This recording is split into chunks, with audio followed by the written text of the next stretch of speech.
NFL Live, 8 of the 32 teams, all with new head coaches, beginning their organized team activities today. The Bills, the Cardinals, Dolphins, Falcons, Raiders, Ravens, Steelers, and Titans. And looky who is there today at Steelers workouts. Aaron Rodgers returning to the Burgh, signing a one-year deal worth $22 million guaranteed, up to $25 million according to Shefty.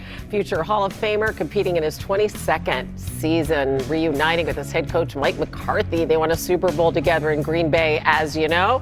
And there he is, the man himself, Adam Schefter. Shefty, how'd this deal come together in the end? Well, hello, Hannah. This was always the day that the Pittsburgh Steelers and Aaron Rodgers had circled on their calendar because it was the start of the Pittsburgh Steelers OTAs today. And so ideally, Pittsburgh said to Aaron Rodgers, take as much time as you want, go through whatever process you need to, but please give us a decision by Monday, May 18th, when the OTAs begin. And I think that it went up to this weekend before they officially and finally knew that Aaron Rodgers did in fact want to play. They put together a one-year deal worth up to $25 million. That was the easy part. But they had to make sure that Rodgers was fully committed, which he certainly sounds like he is. He was back in Pittsburgh about 10 days ago. You don't go back to Pittsburgh unless you're intending to sign. And now he's back for another season that a lot of people thought we wouldn't see. They thought that this could be his last year, this past season. It didn't turn out to be that way. And that means that Will Howard, Mason Rudolph, Drew Aller now go back down a notch on the Steelers' depth chart, but the Pittsburgh Steelers get the quarterback that they wanted to lead them forward. Yeah, we're going to talk to Brooke Pryor coming up about that now four-person quarterback room and how that is all going to be negotiated. In the meantime, Rodgers spent 11 seasons as the Packers starter when Mike McCarthy was the head coach there. And in addition to that Super Bowl ring in 2010, Green Bay was a top 3 scoring offense. They ranked top 5 in wins during their time together. Only the Patriots had more during that time. Rodgers' current right tackle, Troy Fontenot, is happy to see number 8 back on the field today. I was excited. I was happy to see him back. Obviously, to have our leader back from last year, kind of having a year with him and kind of learning from him, it's kind of just picked up where we left off. It felt like we never really left, him being back in the huddle. But Will, Mason, and Drew have done a good job the past couple of weeks of just making sure that we're all on the same page. But like I said, it's nice to have 8 back. Tim Hasselbeck and your new Celebrity Jeopardy champion, Mina Kimes, are with us now. Congrats, Mina. Thank you. Thank you, Hannah. Oh, my gosh. Well, we're going to talk more about that later. That was just incredible. We're all so proud of you. But we're going to give you a break and ask Tim the first question today. Tim, expectations for Rodgers and McCarthy 2.0, what are they?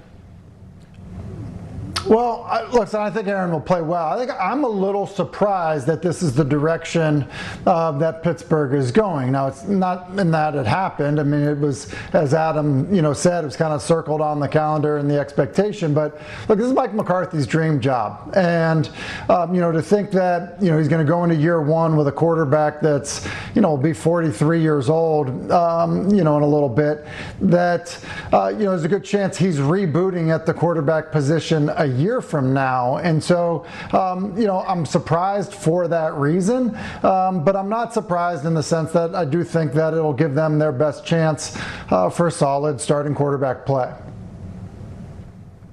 Yeah, we kind of know who Aaron Rodgers is, right? At this point in his career, the ball is going to come out super fast, had the fastest time to throw, lowest average depth of target of any quarterback in football last year. He's still accurate. I think his arm is still plenty strong, but you're not going to get much play under pressure. So I think for Pittsburgh, the key was to improve the receivers around him, and they did that. Michael Pittman Jr., to me, is a great fit for this version of Aaron Rodgers because of his ability to be a reliable target underneath. Jeremy Bernard, also who they drafted out of Alabama, I think is someone you can put in the slot, even in the backfield, and can give you production in terms of yards after the catch. But I also think there's a lot of pressure on Mike McCarthy. I mean, we showed earlier how much success he had with Rodgers in Green Bay. That was a very different version of Aaron Rodgers from the one he's calling plays for now. And he has to do what play callers like Mike McDaniel did in Miami in terms of setting up opportunities to get yards after the catch, creating space for an offense that's mostly going to be going to the first read. Yeah, I mean, I think you're exactly right in terms of the ball coming out quickly. What's interesting is they have big pass catchers now. You know, as they got DK Metcalf, Pittman Jr., as you mentioned, the tight ends are massive. Aaron will get rid of the ball quickly. I think what you're, I think, referring to as well in terms of, you know, just having to scheme certain things. Look, Aaron's going to be very stationary. That's just who he is at this point in his career, at his age. You know, only a couple of years removed from an Achilles injury. That is what I think puts the ceiling on the offense. Is he doesn't move the way he once did. But you're right, in terms of arm strength, ability to push the ball to areas of the field. Look, Aaron is still more than capable of doing that. And here's the deal. When he starts an entire season, your expectation can be he's going to throw around 30 touchdowns. He's going to throw fewer than 10 interceptions, which is probably significantly better than you were going to get from Mason Rudolph, Will Howard, or Drew Aller in this first year. And it's a continuation of what we've seen from the Steelers in recent years. They refuse to rebuild. They just think that they can keep winning and competing and trying to get to the playoffs. They didn't rebuild under Mike Tomlin, and they're not willing to rebuild under Mike McCarthy in his first year in Pittsburgh. And part of that is bringing in Aaron Rodgers and not bringing along Will Howard, not bringing along Drew Aller, not bringing along the young quarterbacks that they believe have a chance to make it in the NFL in the future. They're not ready to go there right now, and the moves they made this offseason indicate that. They traded for Michael Pittman. They signed Rico Dowdle. They brought in veterans. They're not ready to go 5-12 in a season. They think Rodgers can come in and they can go 12-5 instead, and so they keep pushing that down the road because they believe they can win now. Yeah, not a prohibitive price to pay for a quarterback of that caliber, and they are coming off a 10-win season, albeit a horrific playoff loss. All right, more teams in OTAs, including the Titans, among those with their new head coach, Robert Saleh, their new offensive coordinator, Brian Daboll, as Cam Ward enters his second season as the starting quarterback. Adam, what's the biggest indicator going to be of a successful year two for Ward? Well, I think he's got the elements in place that can help elevate his performance. We've seen other quarterbacks take a big jump in year two. And that's exactly what the Titans were thinking when they made Brian Daboll the highest paid coordinator in football and brought him on board, because they believe he's the coordinator that can help elevate Cam Ward's play. And if you look at what Tennessee's done, they've really taken a taste of New York, and brought it to Nashville. They have the former Jets head coach Robert Saleh as their head coach. They have the former Giants head coach Brian Daboll in charge of bringing along the former #1 overall pick in Cam Ward. And they are entrusting their future to two former New York head coaches to make sure that Cam Ward fulfills all his potential. And some players as well, right, Adam? Wan'Dale Robinson, for example, who I think is going to be a really important piece of this offense. You know, when they signed him free agency, and that was it at wide receiver, I was a little bit apprehensive. But then when they drafted Carnell Tate, I felt a lot better about his addition because it felt like everything was kind of falling into place in terms of this wide receiver room and how it fit together, with Tate creating space down the field for Wan'Dale Robinson to work underneath out of the slot. And I do think that's going to be pivotal because while I love the improvements they made in the receiver group, do have concerns about this offensive line, particularly on the interior. We'll see what happens with Kevin Zeitler. So the ball is going to have to come out quick, and to me, Robinson suddenly becomes a very important outlet for Cam Ward as he tries to take fewer sacks than he did last year. By the way, in case you missed it, with that schedule reveal, the Titans do open the season against Saleh's former team, the Jets, which should be fun. Some more news coming out of Nashville in just a bit on this show.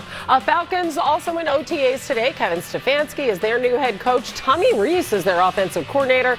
Matt Ryan is your president of football. But who's that starting quarterback going to be, Adam? So Tua Tagovailoa joins them. Michael Penix coming off that ACL tear. What's the latest on his recovery? Well, he was back on the field last week for the first time in 6 months. That's an encouraging sign for his availability in the upcoming weeks and months. And so he's gradually being worked back into practice. They'll obviously be very careful with Michael Penix. And that's why they go out and get Tua Tagovailoa, two lefties to complement one another, to vie for that starting job with a new coaching staff. Remember, this is a coaching staff that did not draft Michael Penix. The front office did not draft him. They don't have any connections to him, so they'll be able to look at both those quarterbacks, Tua Tagovailoa and Michael Penix, and decide who gives this team the best chance to win, along with all those other notable offensive acquisitions during the offseason. They've gone out, they put their stamp on this roster, and now we wait to see which quarterback seizes control of that starting job. I mean, Tim, their schedule is less than taxing, at least how it looks right now. How do you see this quarterback situation potentially playing out in Atlanta? You know, I would be uncomfortable about it if I was Atlanta. And, you know, Adam's right. You know, this regime isn't tied to Penix, but he's only going into year 3. And so I think because of where he was drafted, I think the upside of potential, the notion would be that Penix is going to be the starter when he's healthy.